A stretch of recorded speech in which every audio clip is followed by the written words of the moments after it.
This podcast is brought to you by Trivelo Coaching, where we help triathletes and cyclists like you train smarter to race faster. I'm your host, Jordan Donnelly, and on my left is former Australian Ironman Champion and head coach of Trivelo Coaching, Gerard Donnelly.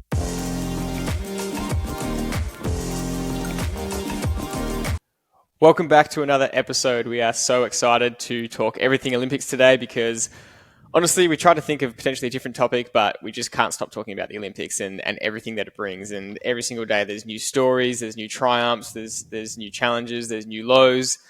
We get to hear insights from the athletes about what their training prep included, what their mindset is, how they're performing under pressure. We're seeing athletes succeed and fail and make mistakes and learn from mistakes and win races. It's unbelievable. So today we're talking about 7 brutal lessons that we've seen from the Olympics so far. So Dad, we're just going to launch straight into it. And of course, we have to start every single podcast with our normal segment. What are you grateful for? So let's go away like normal.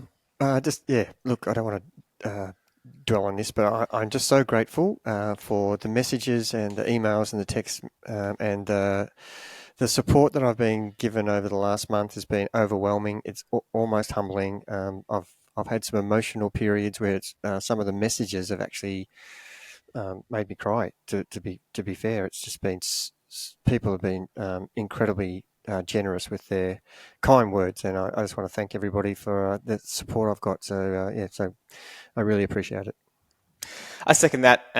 It's been overwhelming support, and we really appreciate the relationship we've developed with you as a listener, where people feel comfortable to message us at any time and reach out. And sometimes it's hard for us to always show up for the podcast and talk about everything that's happening. But I think there's been a lot of trust built both ways with the listener and the messages we've received, and we absolutely love talking about this stuff and bringing as many valuable lessons as possible. And even the simple ones where we get a constant message, every week saying, hey, just used your tips from the last few podcasts for this race and went really well. So just want to say thank you. That to us is just so good. And then I'm the same. I had goosebumps reading some messages that we received. So we really enjoy this experience with you as a listener, and we want to keep doing it for as long as possible because we absolutely love it. So let's jump into the Olympics. There's so much to talk about, and we're just going to jump into, and I think the audience could guess what we're going to talk about, and it is that 1500 meter race, which has been building up for years. You've heard us talk about Jakob Ingebrigtsen for years now. He's our kind of favorite child, but that didn't mean we necessarily wanted to see him win outright. We absolutely loved the Kerr-Ingebrigtsen rivalry that's been building up. We've loved all the athletes that were in the mix. It's been a really fun experience for me watching the Olympics with friends because they're kind of asking at each race or at each event, they're saying, well, what's the go here? Who's good, who's not? And I'm kind of pointing out stuff. And I said for the final last night, I said, there's genuinely 6 people who I really think could win the gold if the race went their way. Obviously, Ingebrigtsen and Kerr should come first and second because, that's, but if the race plans out a certain way, there's genuinely 6 people that could win. And then all 12 people are unbelievable. So far out, this race has been building up. It's been the talk of athletics, and did it deliver? It was one of the greatest races we've ever seen.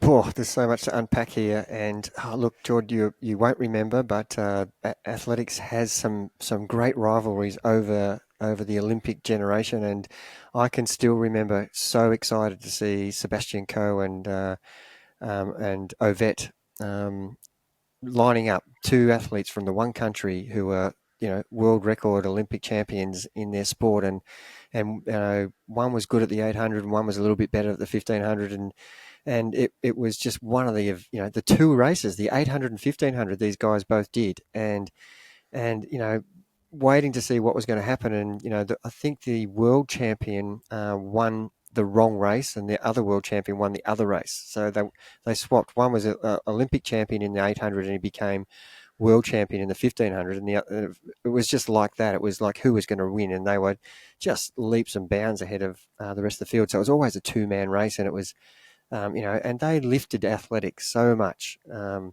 to a new level, and so much so that an unknown Steve Cram, I think his name was, came along, and all of a sudden these 2 guys are looking at each other, classic like Kerr and Ingebrigtsen, and Cram came over and beat both of them. It was kind of reminded me of that period. And I know I've probably got a lot of the details not that accurate, but that's my memory because it was in the Yeah. 80s, I think. And it really got my competitive urges. Like watching that, I just wanted to go out and train. And when you see a race like this and you see, you would bet your house that either Kerr or Ingebrigtsen or maybe Nagoose, because they're the ones who have got the form on the board and the experience. And I think Kerr had only beaten Ingebrigtsen once in 15 races they raced against each other. Twice, It was yeah. twice. It was a world championship, one that counted. And so there's so much trash talk being talking in the media, not so much by those guys, but the build-up was more from the media, I suppose.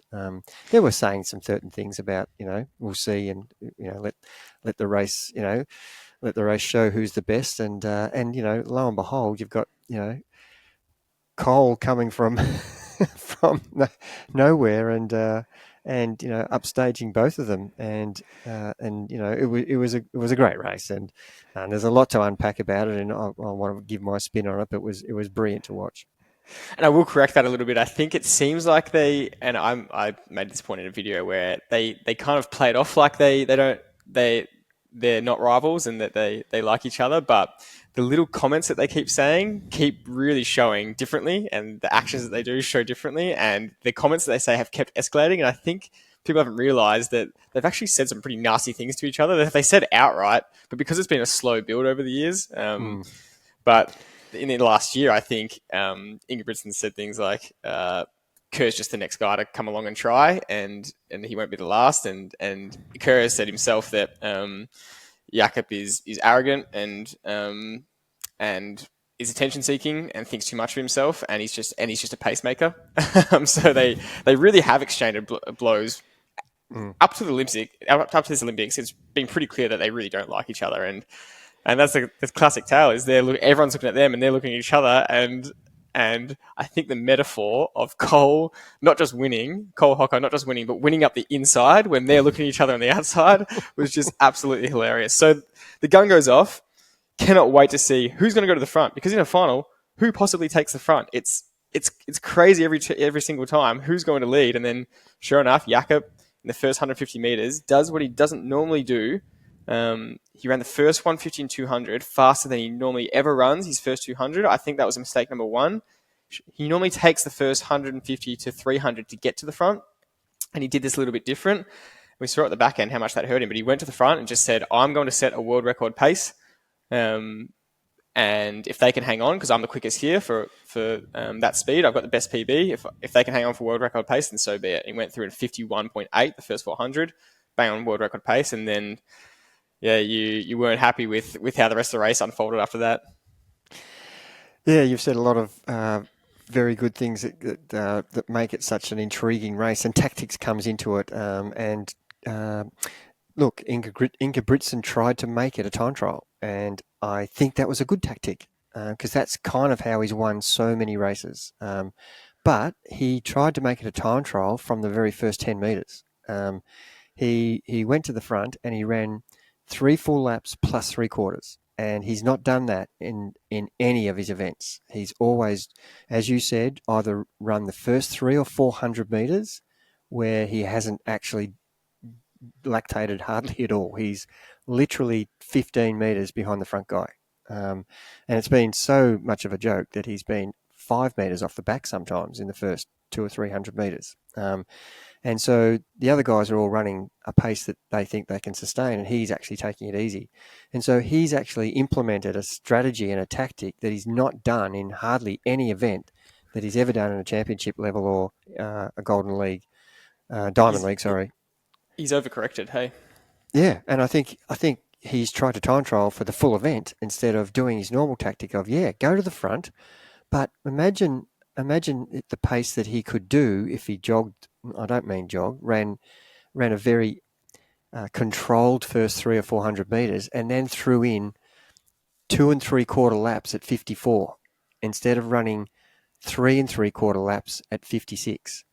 And the guys can hang on at that pace. It's the Olympics. They're not going to let him go. They're going to hang on, and he didn't dull their kick. All he did was be a pacemaker for the other guys to come over the top of him. That's all he did. It was like he was a paid pacemaker, and that's the disappointing thing for me. Is he tried something different in a really important event. I think he didn't trust his process, the thing that had got him so many victories. And you might say that he thought that he was going to lose if he did it that way. But I think if he had been more devastating in those 2 laps that he was going to run, go past them and just run them off their legs. But he's not running them off the legs at the same pace that they can hold. Because he's running, the full event at a pace that's way less, even though it's still world record pace. He normally is running way faster than world record pace in the last 2 laps than he is over the whole event. I know that's a lot to take in, but it's just a real fine line between getting it right and getting it wrong. And to be fair, his response after the race was brilliant. And we will talk about that. But you have to wear the consequences of your decision making on the day. And he's put it out there using this tactic. And that was the end up result, that it didn't work out. I think you're spot on, and his response on Instagram was very classy because he's been very arrogant. In the lead up, he just said, the best guy on the day will win, and I'm the best guy. And then he said afterwards, he said, I wasn't the best guy today. He said, outright, I wasn't good enough. I tactically got that race wrong, and the other 3 guys were the best guys in the day today. And I thought that was really mature of him, just given all the beef and everything. But he made a really important point. He said the race was 100 meters too long for the tactics that I ran. And he's not saying that I should have won. That's absolutely not what he's saying. He's not giving an excuse. He's just saying exactly what your point is here, that he ran that pace and he could only sustain it for 1,400 meters. He couldn't sustain it for 1,500, which is why him going away from his strategy in that first 200, 300 and the first lap in 54, like lightning pace, and the first 800 in 151.8 was too fast. And yeah, it's a funny mindset, because the world champs would have been in his head where he didn't go hard enough and he was out-kicked twice. He didn't set the pace hard enough. It's an Olympic final and he's going, if I want to win gold, I have to do something I've never done before, which Cole Hocker did. He's run a 3-second PB and Olympic record to win gold. He's run the perfect race, which had to be perfect to win gold.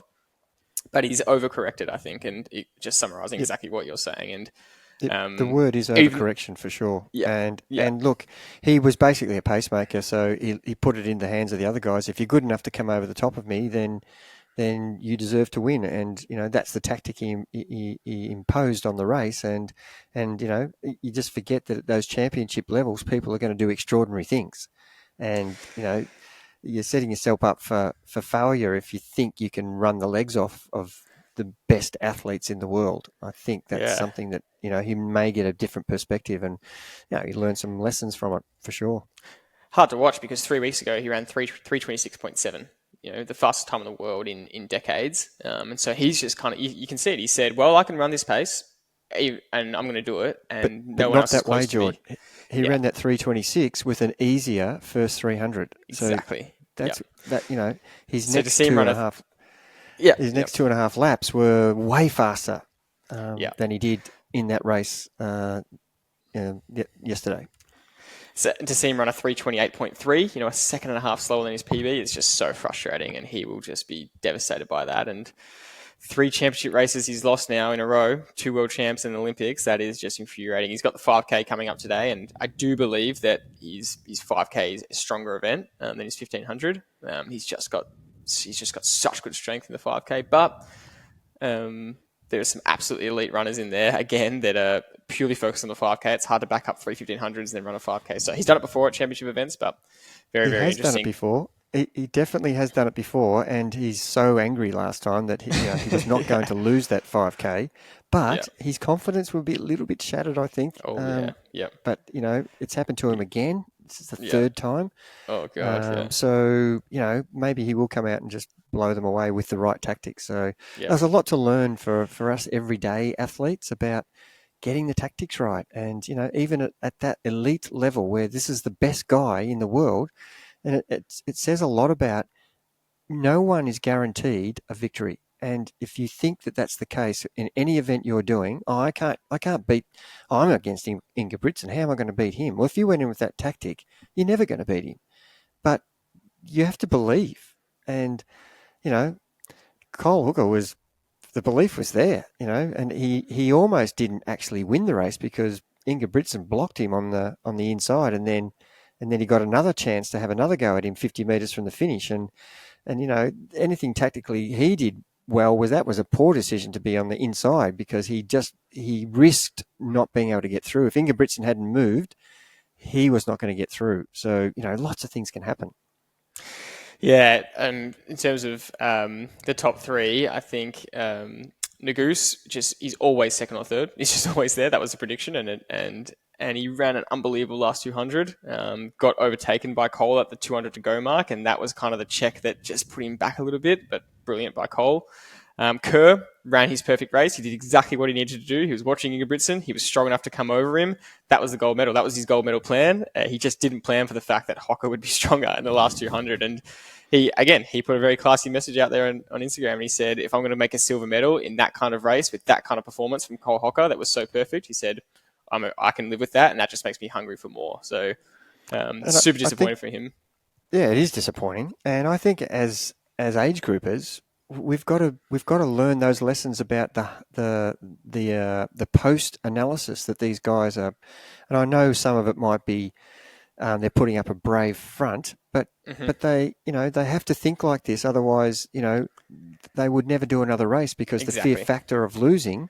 Yep. You can't have all your eggs in just one race for your whole career. There's another race, and so you've done your best on that day, and that's what the age grouper needs to hear.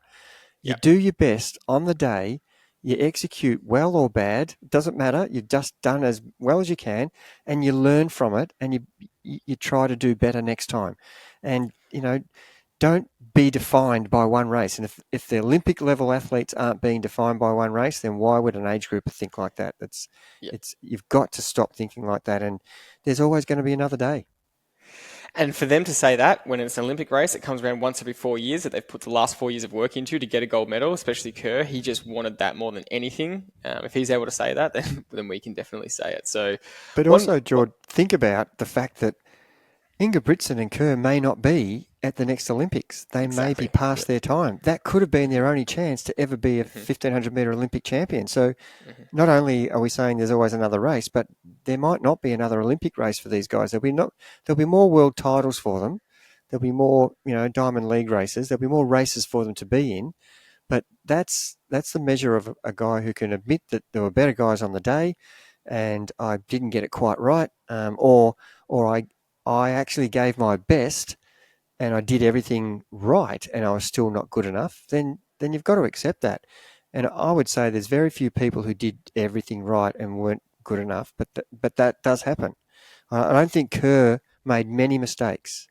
I think he would be the only athlete in that race who didn't really make a mistake, yet there were other people better than him. So he's just got to shake his head and go, these guys are too good for me on the day, whereas Ingebrigtsen really made some mistakes in that event. If you're to be nitpicky, you could really, and you maybe have to be in an Olympic final, you would say that Kerr probably tried just too hard to go round Ingebrigtsen on that bend with 150 to go. He could have just held his shoulder there, just held slightly inside and just waited till the 100. That might have been enough to get him an inch more, because he kind of went and then had to back off and go again. But,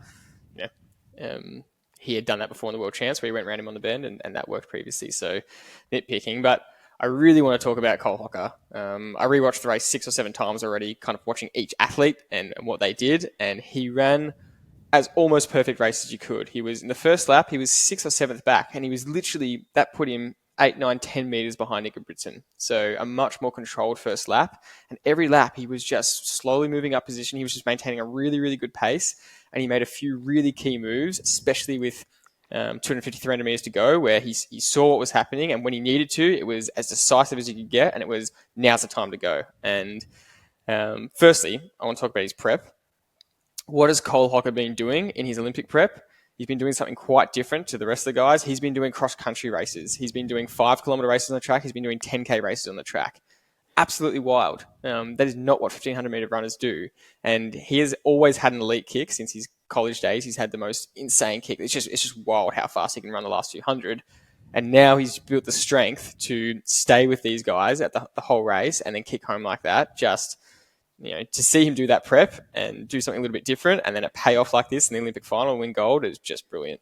I love that observation, and it's so spot on, and it's what we profess in in our philosophy, get strong as an athlete. And so that, when you're asking to dig deep, you've got the strength and the mindset that you've done the work. And the guys who are fading at the end, they're not strong enough from the training preparation, the endurance, that longer stuff, that longer endurance stuff. That's goal. Look, it's really helped Ingebrigtsen a lot because he's a great 5K runner, and that means he can run the 1500 really Exactly. well. Yep. Because he doesn't fade, and today he faded because he just ran himself into the Exactly. ground. He Yep. lactated too much. So Yep.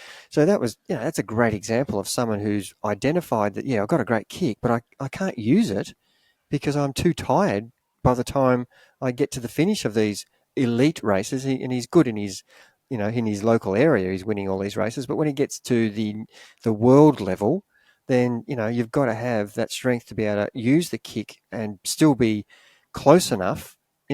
If you timed a lot of the finishing when he's come fifth, sixth, seventh, he's come from eighth position down into fifth, and he's running the last 100 meters of that race faster than anybody else in the race, but he's too far back because he can't keep up. And that's what he's fixed. He's now keeping up, and he's just doing the same thing he's been doing all these years as a 1500 meter run, except now he's at the front of the field, and it ends up giving him the victory. Yeah, no, you're spot on. At every level that he's performed at college, the kick was, he was able to win college races, and then once he got to the US level, he outkicked Nagoose at the US champs to win that, which was a really, really strong performance. So yeah, like you said, his kick has been at that world class level the whole time, and he's shown that. But yeah, to go from I don't know if it was 329 or 330 PB down to a 327.3 or 5, whatever the Olympic record was he just ran last night. Yeah, that shows the difference in strength. And what he said afterwards was, he said, the pace was so quick, it was scary. He really was afraid to go with them, and that shows what Ingebrigtsen was doing. The field was strung out, with 500 to go, to see the field strung out like that. The top six were a meter apart from each other. Ingebrigtsen was putting the pedal down. He could not have been running harder. And Cole was saying it was scary to go with them. Your body was saying no because it's just so quick, but he was saying to himself, this is the Olympic final. This is the time to absolutely do it and go. And he was saying to himself, you will regret this if you don't go with him. You have to go with him. You have to go with them. And then with 250 to go, same thing is, your whole body's saying, this is too quick, I'm going to blow up. And he's saying, I just have to go with them. And then to have that run at the end, I just thought, unbelievable. Yep. We've probably spent too much time on that one, but oh, I do want to make one last point, yep. Which is I did a video kind of saying what the Kerr and Ingebrigtsen rivalry was and who to watch for. And in the video I said, don't forget Cole Hocker. He's got the best kick in the world, and that could be the difference in the final. And someone commented, smartass, saying, Cole Hocker is not in the mix. Don't kid yourself. Oh, no, don't worry. I definitely did. I let them know about it. So did many other people. So if you want to see that, it's on our Instagram. I did repost that. But look, the reason we bring that up, go on. No, you were dead right. Look, that's one of the messages we're trying to get across as a coaching tip. We're talking about this so that it's fun to talk about it. There's no doubt about it. But we're trying to give coaching tips along the way. And that's clearly one of them is everybody's a chance. Everybody's a possibility of winning if you just believe in it and execute the way that's going to be at your strengths. That's how you're going to get the result you want. Well, this is actually point number one of what we want to talk about. It all ties in together. Is every single person, no matter what race you turn up to, you need to be able to adjust your race plan at any time. And we're seeing this time and time again in the Olympics where athletes come in with a pretty known strategy, and if they commit to that strategy no matter what, it often doesn't turn out very well because races change a lot. And this is a 1500 we're talking about, let alone a 100 kilometer race where you're, or 110 kilometer race where you're riding for 90 kilometers, running for 21, and swimming for 2. It's so many more things can go wrong and so many more things can pop up, which is where you need to be in the mindset that you have to be able to adjust your race plan at any time. And we've seen some athletes not do that, which is really disappointing. We've seen some athletes do that and not hesitate in the moment, and like Cole Hocker, and come out with a really, really good result because of it. Yeah, there's no doubt, and we've got so many examples of what we want to say in this particular point.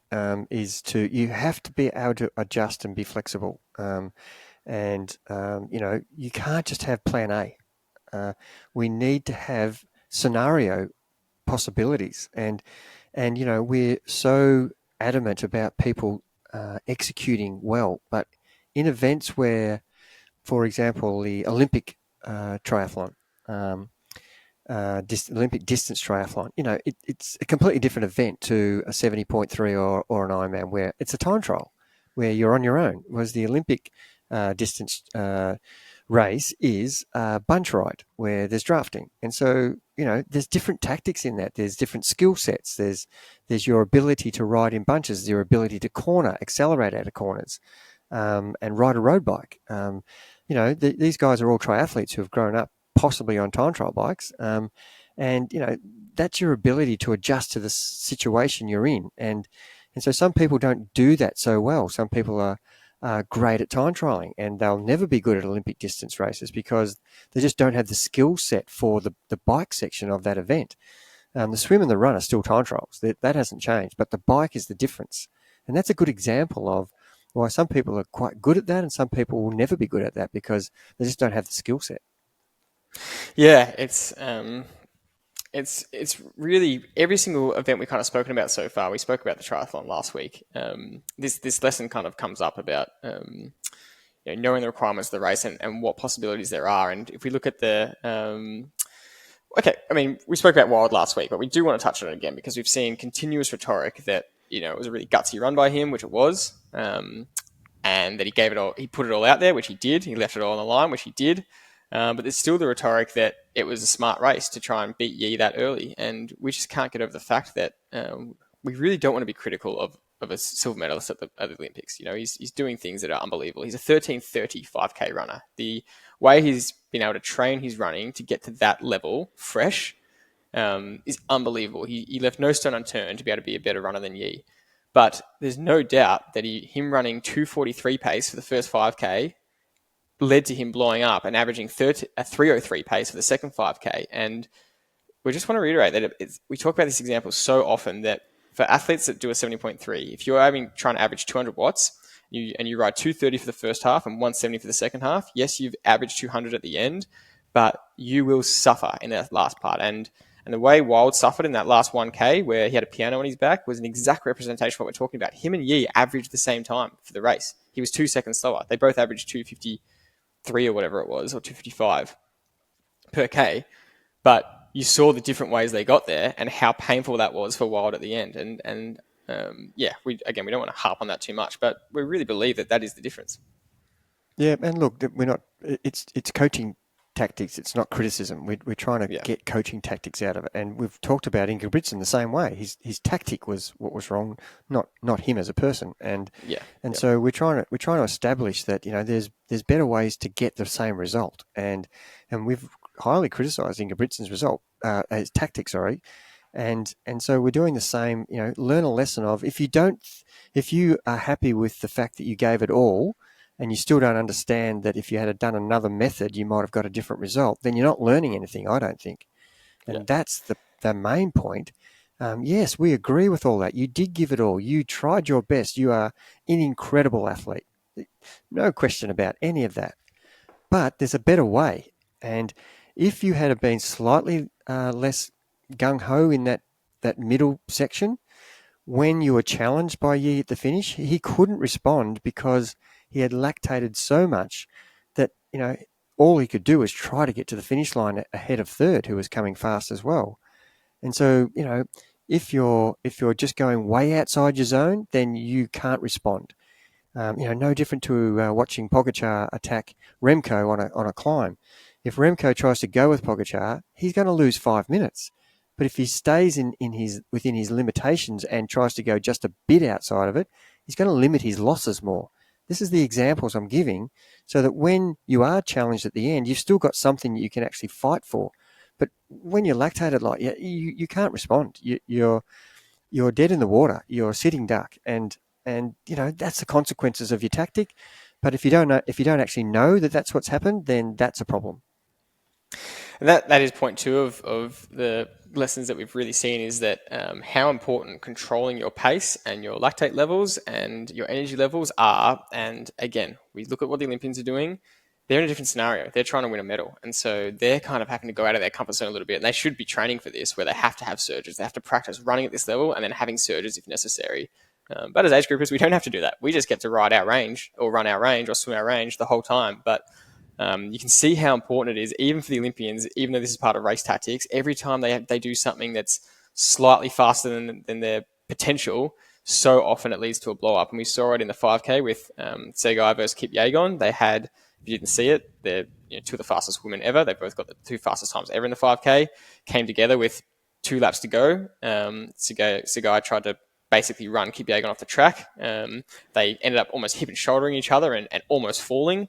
That incident cost the guy a podium. After that, she couldn't recover. And when you're on your absolute limit in a race and you try and hip and shoulder someone, especially at the weight that they're at, I actually don't know what Sagai's weight is. I imagine it's around 50 kilos or less, like super, super light, lean athlete. Hip and shouldering someone in the middle of a 5K is a disaster for you. And we saw it a few times in the final. Brian Coleman in the 1500 got knocked and got tripped a little bit, and then bang, that's his race done. He got spat out the back so quickly. Kajelcha in the 10K also got knocked with 2 laps to go, and he was someone that was surging up and back, surging to the front, coming back, surging up to the front, coming back. He didn't have the kick in the last 200 meters, 300 meters, and so they were really surprising but clear examples to me that when you're on your limit, it's so important for you to stay in that range that's set. And if you dip under, you risk. Think about this for a half marathon. If you just have a few Ks between 10 and 12 or 13 where you dip under your kilometer pace for 5 or 10 seconds because you're feeling a little bit good in that section, you can blow up at the end, and that becomes really apparent. Yeah, and for the listeners listening, when you say dip under, it means run faster or go above your level. And you're not talking about going under your level or easing up. You're talking about the opposite. So flirting with your lactate levels, even these interruptions to your stride pattern, you're running at such a high intensity, or you're competing. It doesn't have to be running. You're riding or swimming. You can't afford to have these little surges unless you've principally trained like that, unless that's your fast twitch tibus, makeup, genetic makeup, that you are able to cope with that. And there are lots of athletes out there who can do that, and that's the best way for them to actually attack the field and not make it a time trial. So we've got lots of examples over the century of people who are good at that. Cyclists who can attack the field and do 10-second surges and 20-second surges on a climb where everybody's on their limit, get a gap of 20 meters, and then just go back to their threshold and keep doing that all day, and killing the person who can't actually do that, who's just a pure threshold rider. And so you need a lot of these weapons in your arsenal so that you can adjust to something that's being thrown at you. And so getting knocked or getting checked is an example of how a fine line you are on to blow up because you hyperventilate without even doing it, because you're holding your breath because someone's bumped you and you've got out of your rhythm. And I don't know if people understand that. You lose that rhythm of normal breathing and you adrenaline rush because you've been knocked, or it actually affects your everything physiologically about your ability to perform what you were so smoothly doing a minute ago or a second ago, to now have to adjust to this. And mentally, it's shocking. You've ever seen people who've fallen in the middle of an event? They get up and they charge back to the back of the pack, and they're done. They try their best, but that big surge, that running 10 seconds faster for that 200 meters to catch up than they would have done before, they just build the lactate up so much that they actually can't get on with it. The famous example of at Olympic Park, I think it was with Ron Clark back in the 60s, stopping to help Landy. My memory of that is ingrained, that and going back to go on to win the race was incredible, and that doesn't happen very often. That's an example of the opposite happening. And that's a rarity, but yeah, you're on a fine line, finely tuned athletes. Unless you're well trained at that, you're going to blow yourself up, and that can happen with your execution as well. If you just go past the limit too soon, then you might as well not have a tactic at all, because you're not giving yourself a chance to perform the way you can. And that's, I think, the disappointing for a lot of athletes. They're dumbfounded at the end of an event where they're going, what just happened? I don't understand why I couldn't finish off that event. And it could be because you haven't prepared well. That could be a reason. But more than not, at that level, you have prepared well. It's just that your tactics, you got carried away with running too fast or riding too hard or swimming too fast too early in the event that's above your level. And you haven't trained that way. So why would you expect to be able to perform at the end when you are lactating so bad? It's like we talk about the piano on your back. It's just like carrying an extra 50 kilo and you can't function. And that's the point we're trying to get here is it's such a fine line. If you get that wrong, you will not be able to perform the way you want to. It's just awesome to see these examples in real time. And Claudia Hollingsworth, 19-year-old Australian, who just had such a wonderful Olympic experience. She's domestically been so strong in the 800 in Australia. She is beating all our experienced girls in the 800. She's such a talent coming through. Ran an absolutely terrific heat as well as she could. She was 158 low. It's very close to her PB. Made it to the semis, and then unfortunately she was in Keely Hodgkinson's heat, who is just far and away better athlete than 98% of the girls in that field. And that whole field got carried away in the semi-final with running Keely's pace. Keely just went out. She's a 154 runner. She's running 154 to 156 pace, and none of those girls can run that pace. And even though, and Claudia will learn from this, and she's young, and she did say that she regretted her decisions tactically, but they're used to trying to fight for fourth or fifth or sixth position. But fourth or fifth or sixth in that semi-final when Keely was out front was a 26 second first 200 and a blistering pace in that first 250, where if you're going for position, you're running 1 or 2 seconds under what you should be. And it's so easy not to realize that because the whole pack's doing the same pace. But it was just another example of what we're talking about, where they're running at an athlete's pace that's far better than them. And she didn't look like the same runner in that last 150 of that semi-final. Same thing, because the start was just far too fast. And there's a whole lot of things at play there. The adrenaline of Olympic final, the fact you've already run a heat, already got some fatigue in your legs, but that was clear as day to me. Well, you don't have to be talking about Olympics, Jordy. You can just be talking about a park run on a Saturday morning. And, you lined up and you were able to run 3:15 pace for 5K, and 700 of the other runners can run something between 3:15 and 7-minute K pace or 8-minute K pace and everything in between. Yet, in the first 400 metres, the majority of the field are all running 3:15 pace.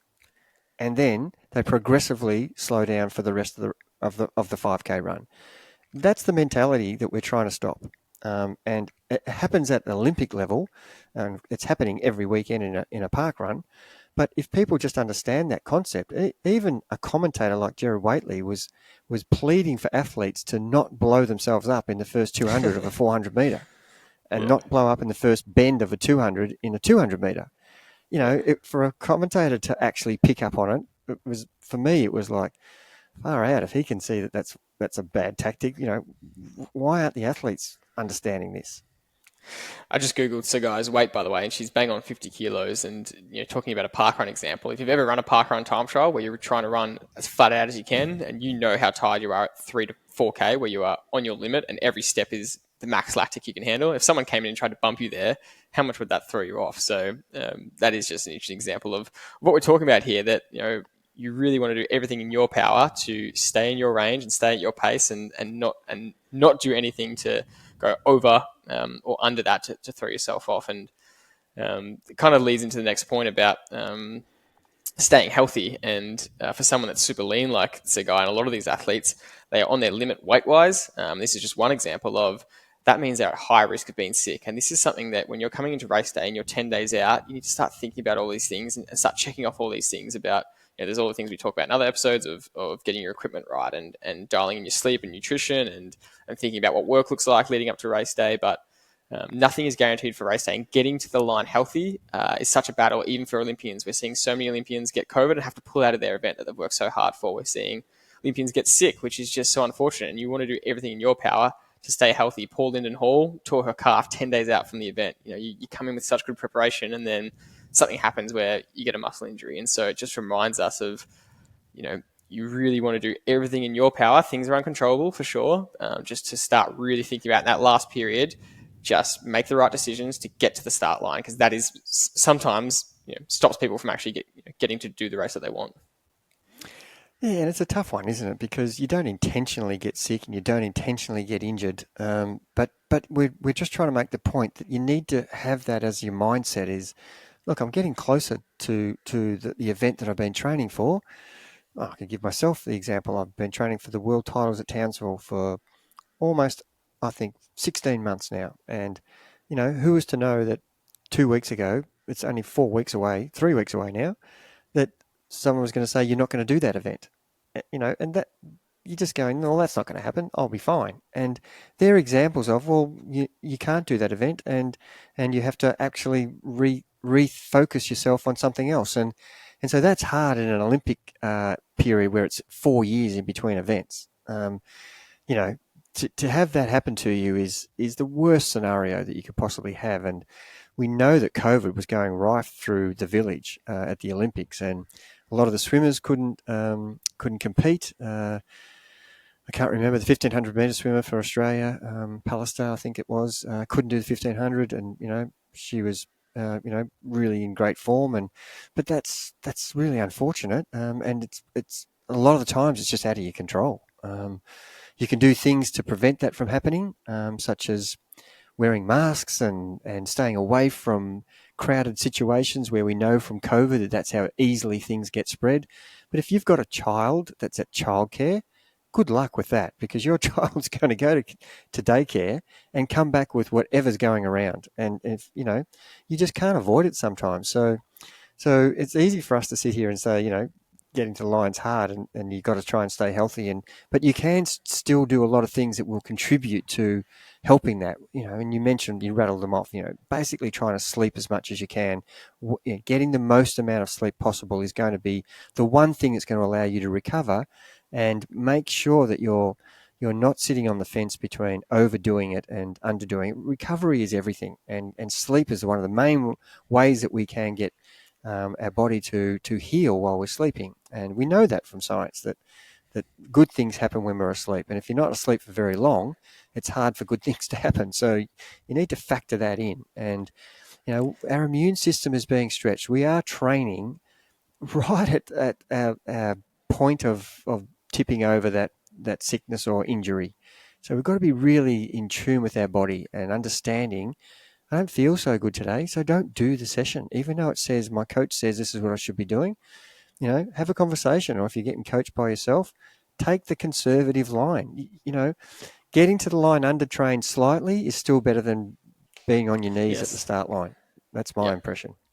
Yeah, and look, this episode is just full of us being couch critics almost, and putting our 2 cents into everything. But it's part of the fun of the Olympics is to look at things, and for us, look at what can we learn from this? What are they doing? What are the top athletes in the world doing? And what are we noticing? And what can we learn from it? And what are we noticing that compared to our own athletes? And that's really the fun part. And the next point is along the same line is prioritizing your own preparation and what you need to do for race day. Now, one of the themes of the Olympics has been it's kind of Team USA against the rest of the world. Like there's a lot of back and forth between everyone, hating on Team USA and Team USA going, well, we're going to stick together and we want to be the best. And it's quite funny to watch. But one thing that US athletes got a bit of flack for was quote unquote kind of sooking about the Olympic Village standards and then leaving the Olympic Village and checking into their own hotels. And I actually really agree with this mindset. And it's personal preference for sure, but they've decided that for them to have their best prep possible,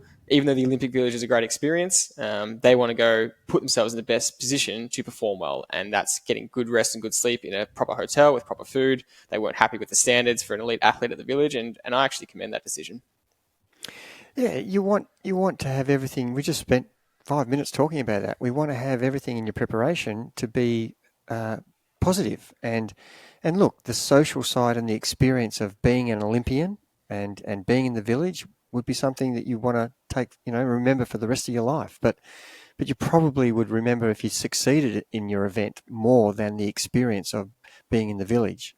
If you look back on, I've asked Julian Painter, who's an Olympian, he loved that. But concentrating on the event was first and foremost his priority. And after your event, you can always still experience the Olympic Village, but making sure that you're doing everything in your power to enable you to perform the way you want to. And if that means going to a hotel so you can get a better sleep and staying away from the noise, then that's what you should be doing. And I have no issues with that. And, people are trying to do their best preparation. And if that's part of it, that's what they should be doing. One quick point I want to talk about, and I say quick because I don't know all the details. I'm really trying to find out more specific details because there's not as much information about it on the swimmers' training schedules. But this theme that's coming up is more people are cottoning on to something we've been asking the question of for a while now, is swimming training culture outdated and swimming volume outdated? And Cody Simpson came out in an interview and just said that, this expectation that Olympic swimmers swim 10, 12, 14K a week, no matter what their event is, a lot of them are getting sick of it and they're looking for more balance in their life. And I think it was Cam McAvoy who won the gold medal in the 50 meters, went from basically almost retiring from the sport because he was doing so much volume and it was killing him, to realizing that maybe that's not the only way for a 50-meter swimmer, which is equivalent to a 100-meter sprint in the athletics. He didn't need to swim 14K a week. He could get away with swimming 1 or 2 to 4K a week, and do shorter, sharp stuff and do other stuff outside the pool, to get a better result. It's like a 100-meter sprinter doing 100-kilometer running weeks, like a middle distance runner. Them all doing the same volume. It doesn't really make sense. So that's been really nice to see. And the fact that that's getting more attention, I really do love that. Yeah, 14K a week, Jordy. They're doing 14K a day.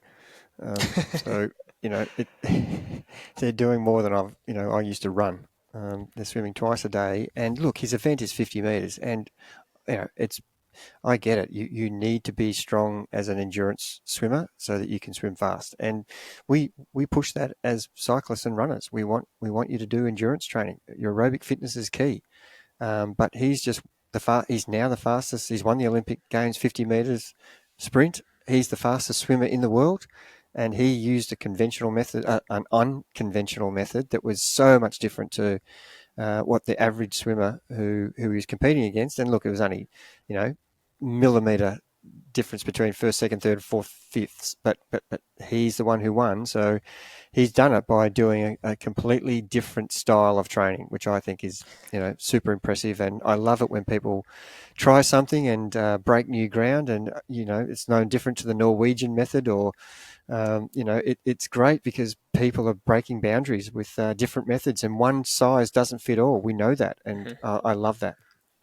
Yeah, sorry, I was just spitballing random numbers there, but to clarify, yeah, the top swimmers are doing 3 to 5K a day, and so that ends up being 25, 30, 35K a week, and he's saying doesn't need to be that much. He can do 2 to 3K a day and it end up being 10 to 12, 14K a week. So do want to clarify? I was just throwing random numbers out there. But to finish off, let's talk about the mindset. These are the last kind of key 2 lessons we want to talk about, which is just, we believe, some of the most important things you can learn from watching these Olympians. And really, half the battle is your mindset around training and race day. And it's the biggest thing that stops athletes training consistently, apart from injury or sickness. And that's going through periods of non-motivation or losing sight of the goal or losing sight of the journey of why you're doing it. And then how you actually show up on race day and deal with race day nerves and anxiety. And it's one of our most popular topics when we talk about it. It's one of the most frequent things we talk to athletes about. Is often beforehand, we're trying to calm race nerves and give them confidence in their ability. So talk me through what you've seen. And we both have a couple of observations from the mindset when we get to watch these just elite human beings turn up to the most high pressure environment possible that they've been working 4 years for. And it all comes down to this 2-minute race or this 5-minute race or this next section. I don't even understand the pressure that they must be feeling at this level at the Olympics or the World Championships or whatever your event is, the top event for your actual sport. Because the Olympics is probably the worst because most of the world, and look, a lot of people don't have anything to do with the Olympics, but they're not sports-minded people, so that's fair enough. But we're talking about most sports-loving people around the world are watching, so there is a big audience watching you perform. So just put yourself in the shoes of an athlete or a swimmer or whatever sport you're playing. You are just being analyzed to the nth degree. Your facial reactions, your comments, your body language. And the expectation, we talk about that a lot, expectation of an athlete. And we've talked over the journey about the expectation on Ash Barty to win the Australian Open in her home country was massive, and the way she dealt with it, using a psychiatrist or psychology, getting help to understand that you have to just concentrate on your performance and not the weight of expectation of others. And this is what we're talking about, is trying to separate that and making sure that you're thinking about the things that are going to contribute to your performance rather than the things that are going to prevent you from performing, and thinking about that, possibly 2 billion people are watching me right now, I don't think would be contributing to my performance. It would be so detrimental. I would just be, totally thinking about the wrong thing. And being in the moment, I talk about that a lot to our athletes, is thinking about each race or event that you're doing, whatever your sport, whether you're running a marathon or whether you're doing a triathlon or whether you're doing a bike race or a time trial, is being in the moment and concentrating on the things that are happening in that moment that's actually going to give you a better outcome. And if you're drifting off and not concentrating on things that are going to help you, then of course you're going to lose time and perform poorly. I love giving examples of what I'm trying to say to make it more understandable for people who are listening. And look, this is a very different event. It's the women's canoeing, kayaking, and we happen to have one of the best performing women in the world, and she's won, I don't know, 15 world titles, and she won the C1 in Tokyo. And I want to use her example of mindset, that the pressure she would have been on with the camera on her in Tokyo. She was the last athlete. It is a time trial. It's an individual time trial down a river with all these turns and poles that you've got to navigate your way around. And it's who's the fastest without making any mistakes, who doesn't touch a pole, and you get penalties for touching poles. So you've got to navigate yourself upstream, downstream, across this rapid river that's flowing. And it's a time trial. So she's sitting there as the favourite, number one on her jersey. All the other athletes have done their time. She knows the time, and so she has to perform and beat that time. And she goes down and she does it. She wins the gold medal. 4 years later, she comes back, and here she is again, but she's not number one this time. In the K1, she started 7th. So all the other athletes were ahead of her, who were going to compete after her run. So she goes down and sets a time with same pressure, but not the pressure of other people's time. She just has a go at setting the fastest time. And now every competitor after her has got the pressure of Jess's time to battle in their mind. Here's the standard. Now I have to beat that. And this is the measure of mindset, I think, because they're all equally talented paddlers, all of them. They're the best 8 paddlers in the world. And here they are. Now they've got a time that's set, that's really fast, and it's putting pressure on them. One by one, they all crumble, and not one of the next 6 paddlers beat her time. And I find that's an example of how Jess stood up 4 years ago in Tokyo with the pressure of trying to beat the fastest time. And now she's set a time, and these other athletes are now in her position that she was last year, and not one of them could actually match her time, which to me says a lot about their mindset of, I'm being harsh when I say they crumbled. They didn't achieve the victory, and they had world champions in there who'd won, titles. And then when she came to defend her title in the C1, she actually was second last, and there was the world champion behind her. And she again sets the fastest time, and there's only one paddler to go behind her. It's the world champion. And you would think that she knows the time that she has to do, and she's got all this pressure on her now of, well, am I good enough to do this or am I not? And she's not. She can't rise to the occasion. And I think there's a lot to be learnt about that example of a person's ability, based on what the expectation of what they're supposed to do next. And if most of those athletes had not thought about Jess's time, and I'm not privy to what they were thinking, but I imagine they were being affected by the standard that she'd set, and they're not concentrating on, I need to paddle this way for this gate, and I need to do this action, this skill a little bit better, and concentrating on being in the moment. And then whatever the result is, I've got to wear that. And probably that's what they did do. But it's certainly an example to me of, and even her sister, who's lucky to make the Olympics, was grateful to be in the Olympics. She qualified. She ended up winning the other. There's only 3 gold medals up for grabs, and both Fox girls won all 3. And I think the gene of mindset is definitely in the Fox girls' genealogy, because she won the gold medal and she wasn't even nearly the favourite. She was probably ranked 8th, so I don't even know where her ranking was, but she in her own words said she was lucky to be selected for the Olympics, and here she was. She actually had to beat her sister in the event that she won, and that was the 3rd event that Jess didn't win, but Naomi won that event. So that's a great example of time trialing and understanding how to use your mindset to think about the things that are important to get the outcome you want. Shout out to those sisters who are currently 15th on the medal tally by themselves, which is pretty incredible.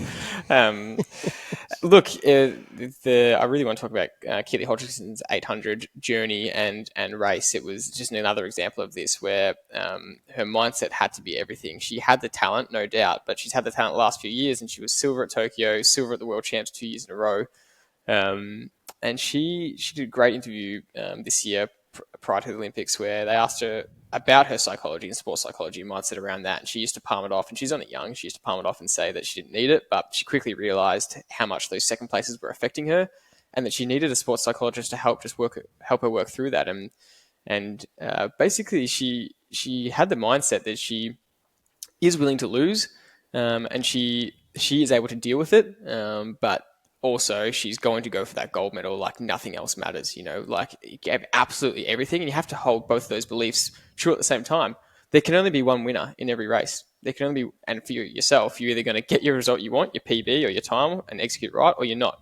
But you have to be prepared for both of those outcomes. You can't just be prepared for one, because if it doesn't go so well, how are you going to handle that? And I think so good to see Keely execute so strong, so perfectly. She ran under control. She did what Jakob didn't do. First 800, she went through a lot slower than she normally does, high 57. She can go through in 56 and still hang on. She was at the front of the race, but she controlled the tempo. So she was willing to let everyone sit behind her, but she's not time trialing and pacemaking. That meant in the 200 to go, she still had the kick, and she had the strongest kick to make sure no one could come around her. And it was still 156 time. It was absolutely brilliant. But she's basically run 2 even splits. High 57s have given her a 156. Just unbelievable execution. And she was nervous as hell on the start line. And in that interview, they asked her, "What are you thinking on the start line?" And she said, "I'm so nervous that I'm just saying to myself, it'll be over in 2 minutes. It'll be over in 2 minutes." And you could see in that final, she wanted it so bad. She was nervous, but she'd done all the work mentally and physically. And the relief when she crossed the line was huge. But it does bring that point back that you have to be prepared for things not to go well. And that's a really important part of the whole mindset of this process, I believe. And I think the lesson, one of the positive lessons we learnt from Josh Kerr not winning and from Jakob Ingebrigtsen not winning was they were prepared to lose. And they were, whether this is rhetoric from them, but they were congratulating the winners, and they put it on the line, and they weren't good enough, and they openly said the best athlete on the day won. And I think, whether that's a story they've been told to say or not, but I'm hoping it's not. But I think that's the only way you can deal with this. And if it's life or death, I just don't think it's enjoyable. And I can't imagine, all of Great Britain expected Keely to win.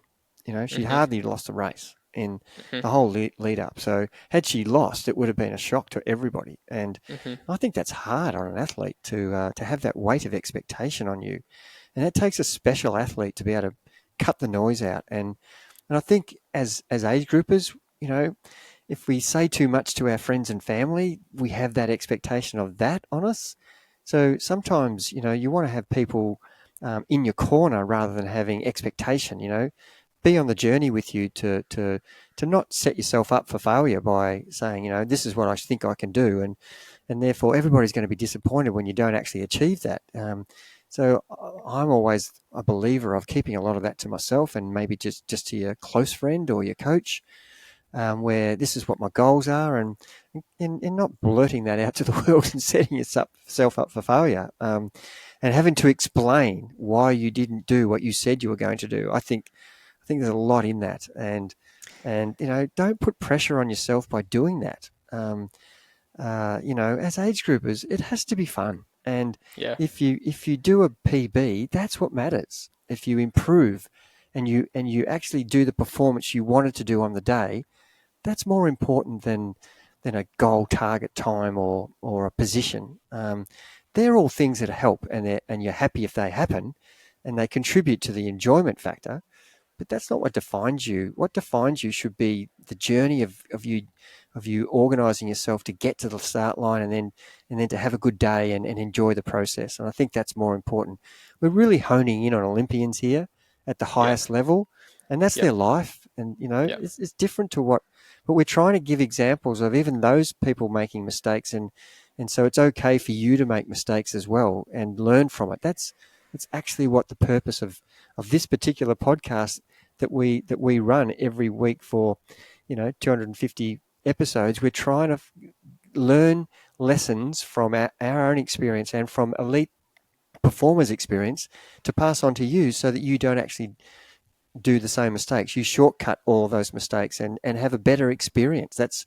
We want you to enjoy your sport and have a great experience. And so that, it's a fun thing to do in your life, apart from working hard at your job and looking after your family or looking after yourself if you're single.